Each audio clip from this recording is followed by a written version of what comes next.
утро! Вие сте с утрешния блог. Аз съм Тина Симеонова. На гости няма млада дама, Христина Велчева, която ще говори за ромските сватби и проблемите, които възникват. Относно времетраенето е главният проблем. Някакъв коментар? Относно времетраенето, какво? Проблем ли или не е проблем? Трябва да се удължат, трябва да се намалят като време? Всеобщо мнение трябва да се намалят. Защо трябва да се намалят? Защо? Какво лошо има в това нещо ромските сватби да продължават 3 дни, една седмица? Проблема е, че пречат на хората, след като се върна от работа и дънданията просто...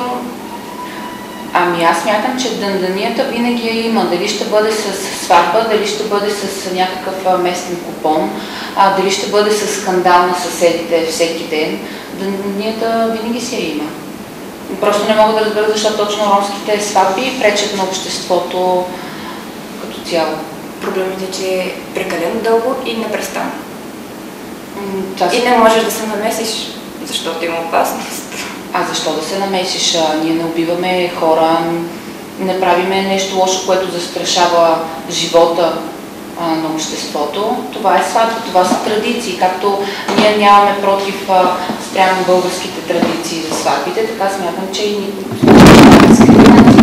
да, българските сватби не пречат и са в ресторант най-малкото, което е не на улицата. Аз също не смятам, че нашите сватби са на улицата, просто нашите сватби са на открито, на някоя поляна, в някой двор в къщата.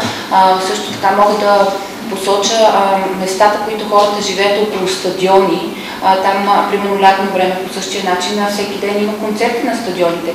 Защо в такъв момент хората, които живеят до такива шумни места, не се оплакват, всъщност се оплакват от нас?